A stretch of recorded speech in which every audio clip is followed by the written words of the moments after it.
Hello and welcome to MacFormat's weekly Apple Extravaganza. I'm Chris Finn. I'm Matt Bolton. And on this episode we talk about Apple doing things slightly out of character. Net neutrality. And a hard disk, but which is slightly more interesting than I've just made it sound. We start though with news from the world of Apple. And as always, Matt has no idea what topic I'm going to bring up. 5 minutes starts. And actually you've been on holiday for a week, so you probably missed the news that Apple is to acquire Motorola. What? No, I'm making that up. It's like, what? Just been on holiday. I've not been on the moon. Actually, Okay. Apple's financial results are Alright. not what we're going to talk about either. What I am going to talk about is... It's a roller coaster of really boring emotions. what I want to talk about is Apple has opened up OS X betas to the general public.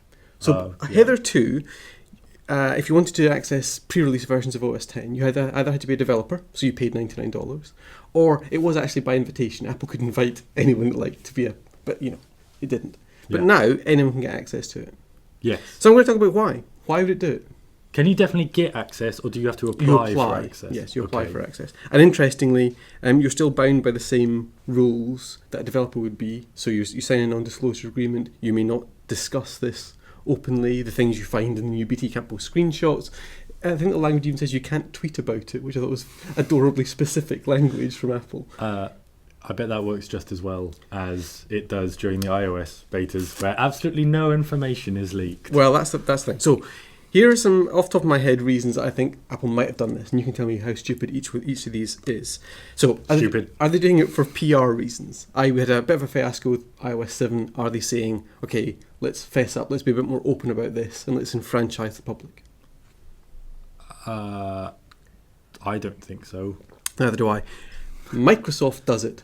Microsoft has for a long time with Windows had open betas, Yes. especially for major releases. And that's one thing that's really interesting here, because we're coming up to a major release of OS X, 10.10. Yeah. But we don't, there's no guarantee that you'll actually get access to that. We don't know what the specific terms of this open beta system are. Yeah. So it might just be you get 10.9.3, which is the next version we're going to get, but you don't get the big point releases. The thing with Microsoft doing it was it doesn't... Microsoft didn't have an upgrade culture. Windows didn't have an upgrade culture like there is, particularly since the Mac App Store and the ease of install in place OS updates that we've had recently. So there is a PR reason for Microsoft to do it, and it changed big things every time. Yeah. Apple isn't these days. No. So here's another reason. OS X is changing. It's not there are fewer big things to do each time. So could this be a symptom of internal QA, quality assurance testing, being ramped down? So they're moving it outside, essentially. That would be crazy. It would. What about the commoditization of an operating system? So we no longer really wait for these great big version upgrades. And if you look at something like Chrome OS, which is just on a constant rolling system of upgrades, could this be the first step in that process of just opening up the OS process and making it much less of an event each time? It could be. Okay. The main reason, I think, is for more and better bug reports. But that raises another question of why does Apple need more and better bug reports for Apple? One of the theories is that 10.10 could be a major change. Now, we have had a public beta for OS X before, back in 2000, for the very first version of OS X. Yes. Which was an enormous change from OS 9. Yeah.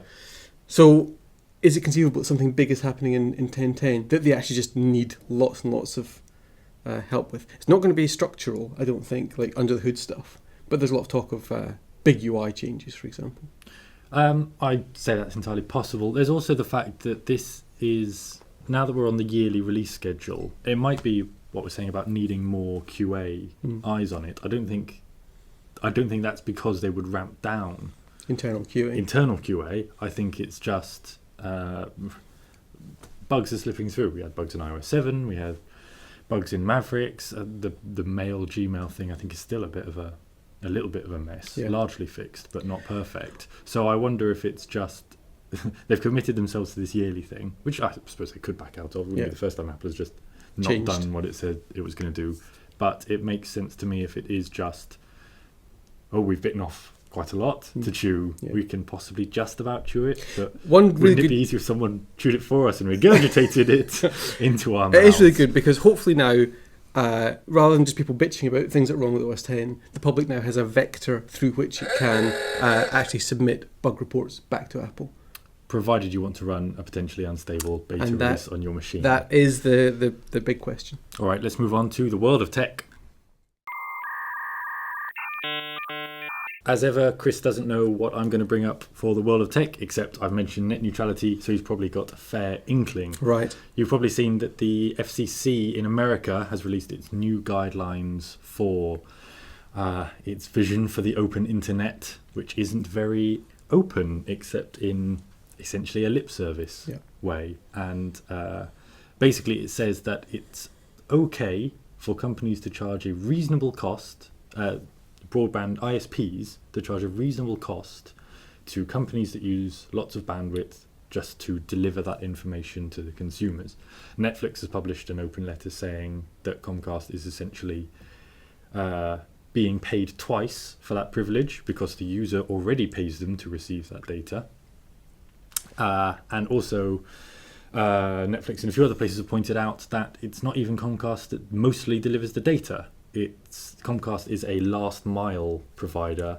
The internet backbone in America is companies like Logic 3 and Cogent, and then Comcast takes it from the central spine of the internet to your door. Much like over here, we have BT Wholesale is the backbone of the phone line and the broadband infrastructure, and then TalkTalk might take it from your exchange box to your house, or BT Retail might. And it all sounds a bit balked, particularly because Comcast is one of the largest cable providers, is now charging Netflix a fee just to deliver its video to you in a higher quality than you would otherwise get. I forgot to start the 5 minutes. Let's cancel that and start at 3? Yeah. Good. That might be right. Yeah. Which is ridiculous. And like one of the things that got me to thinking is just the sheer volume of services that, like, if everything starts having to charge £1 more, let's say, just to give you the same level of service they used to give you, before people just start going, we could just throttle them and demand more money because otherwise they literally cannot deliver their service. Yeah. So, it's Netflix. Maybe you also do Amazon Instant Video as well as Netflix, so that adds up. If you've got Dropbox, obviously you want speed when you're file syncing, or Sugar Sync, or any number of others. And these are all just paid things. That YouTube? That you pay in some way. I've got... Okay. These are all paid ones. Yes. Steam, if you buy games from Steam, you pay per thing, pay per game, and you get very fast download speeds, but maybe not anymore. iTunes, the Mac App Store, the regular App Store. I have BT Vision at home, which you'd assume that BT isn't going to throttle, but is another one of these avenues. Spotify, maybe you've got Sky or Now TV or one of its Sky services. RDO and all the other music streaming services. Office 365. He's not biting when I just keep saying RDO. You're doing your Tim Cook accent again. Office 365. So maybe you need good connection for business reasons, and suddenly you're having to pay more for that. Online games, whether that's console games, this is quite a dull list. But it needs to be a list. You need to count how, if you suddenly start having to pay count the ways. 15, 20 extra quid a month minimum just to do all the things you used to be able to do fine because governmental regulation lacks a proper backbone or is out lobbied. And this is problematic because Obama did actually commit to net neutrality in 2007, I believe. The old FCC chairman in America were also fairly committed to it. Yeah. The new FCC chairman apparently is a former cable lobbyist. So let's be clear about this. Net neutrality, when we talk about that, we talk about just all bits on the internet are equal. Yes. Whatever the traffic is, whether it's you sending an email, you're looking up a website, you're streaming HD video, the companies providing that internet connection don't distinguish and discriminate. They shouldn't care. Is the point of net neutrality. Yeah. Everything is delivered equally. Yeah. But this is not true. It's not true in the UK. We use, the euphemistic term is traffic shaping. So at particular times of day, traffic on particular things, like file sharing networks, for example, will be ramped down and ramped up. Yeah. But it's genuinely potentially a huge problem, as you say, partly because of cost. Because if the companies get charged more by the ISPs, then the companies will pass those prices on to the consumer. The key concern at the moment is that it will literally stifle competition. If I'm a small startup and I want to disrupt one of these big companies that pays Comcast millions of dollars, I can't afford to do that. Yep. I will have a worse service than a big company because we just allowed these ISPs to hold a gun to the heads of the companies. Well, let's talk about something far less contentious in that case. Let's switch to a hard disk. Okay, and the bit of kit that we've got this week is this, which is the this very exciting looking black box. Of course, real black boxes are orange. They are, planes, indeed, yes. So this is even duller than you might hope for a black box. Indeed. What it is a portable RAID hard drive. So this is 2 hard drives in one box and connects to your Mac using this using Thunderbolt. Yep. I do like that. I like the captive Thunderbolt cable. Yeah, it's nice. It's neat. But the point is that it's 2 hard drives that you can have in a couple of different configurations, one of which is striped, which effectively doubles the transfer speed. I looked it up because I always forget. So I looked it up specially. Yeah. RAID 0 is the striped one. Striped RAID 0, yeah. And RAID 1 mirrored, where everything you store is on both hard disks. So if one fails, you don't lose any data. But that obviously halves the capacity of the hard disk. Halves the capacity and halves the speed compared to striped. Yeah. And this is the first one that is entirely portable, that doesn't need any mains power or anything like that. And what's particularly interesting about it to me is what it says about the way that pros work. This is something we looked at in MacFormat when we talked. We've done it again. We've done 8 of these, man. 8, and yet we still go on. When we talked to pros about the Mac Pro, and we asked them if it was everything they dreamed of, and they said, "Well, it's fine." But actually, the iMac's fine. The MacBook Pro is fine. That's the thing. They mostly said the MacBook Pro is fine. What I want is portability. I want now that laptops are good enough, I want to be able to work anywhere. And this is interesting to me because it's an extension of that. Yep. With SSDs in MacBook Pros, you don't get a lot of storage for the money, especially at Apple's upgrade prices. Yep. This is 2 terabytes, or there's a 4 terabyte option of really quite fast storage, fast enough for professional HD video editing. And it's loud as hell, which is really annoying. Really loud. Yeah, it's got a fan in to push out all the heat. There's 2 hard drives are generating. But compared to what this kind of similar-ish speed in SSDs would cost, that would set you back. Something this size, we're talking £1,000-ish, rather than the 250 quid that this costs. But that's what I thought was really interesting is this further flow of pros to portable working, of lightweight, of really kind of mobile and also offices. Because as you say, this is bus powered, so it draws its power from the port. It means it's a plug and go solution. You're not mucking about. You can literally work on the beach if you want to. You're not having to. That sounds nice. You're not having to muck about with even just mains power. And with Haswell chips and the latest MacBook Pros, you're going to get 9-12 hours of battery life from them as well. Although this will probably draw fair. Yes, it would draw a fair bit, especially because they're spinning mechanical drives. Thunderbolt I thought was quite interesting to talk about briefly because as well this week there was the leak of the next version of Thunderbolt. So we've had Thunderbolt 1, and then we had with the Mac Pro, actually slightly before the Mac Pro, but the big sort of deal with the Mac Pro was that introduced Thunderbolt 2, 6 Thunderbolt 2 ports. And the way that Thunderbolt works is Thunderbolt 1 and 2 are interoperable, they're same connectors, all works, but just Thunderbolt 2 takes the 10 gigabit lines and joins them together into 20 gigabit lines that are inside Thunderbolt 1. Yes, you had 10 gigabyte out and 10 gigabit in, and it basically went, well, you could just send it all in if you like. Exactly. But the new ones actually change it, and they change the connector. Yes. This is Alpine Ridge, the next microarchitecture from Intel that supports Light Peak, or Thunderbolt as it's actually called now.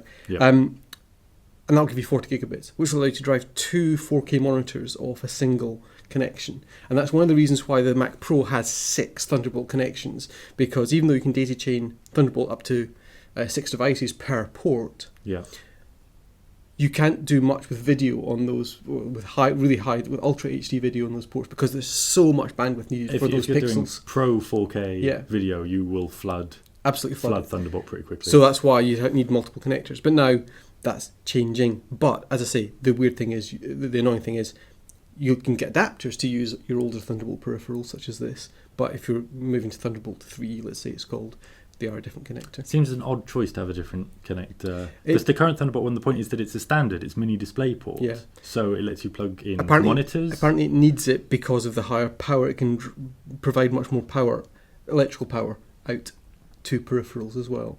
And the current architecture apparently doesn't support it. One other quick thing to mention, Thunderbolt can be either copper or optical cables. You can buy optical cables now up to like 30 metres for £500. Yeah. They're not any faster. No. But they can be longer. But they can be longer. So you can, if you're running an audio rig, for example, or a filmmaking thing, you can have your noisy hard disks away in a cupboard. That is right, isn't it? They can't be faster?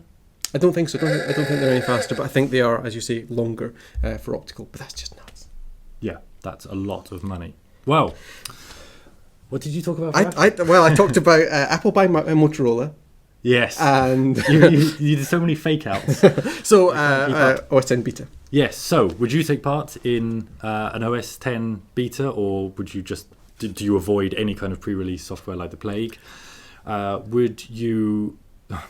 How upset will you be if you have to start paying extra for all of your internet services, or is it entirely within the rights of ISPs to manage their own traffic, if you can call it their own traffic? Yeah. He said, colouring all the comments. And portable drives, portable working in general. Is it going to be the future for you? Will you stick with the desktop? And is it really portable if we have to keep buying peripherals to make it more practical? Let us know in the comments. Indeed.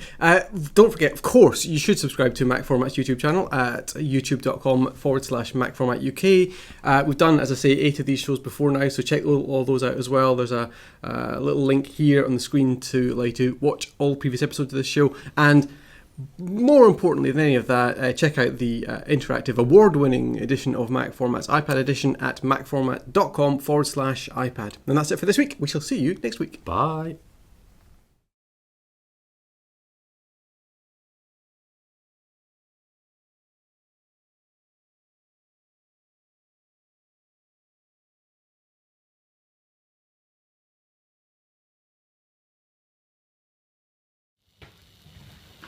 Good.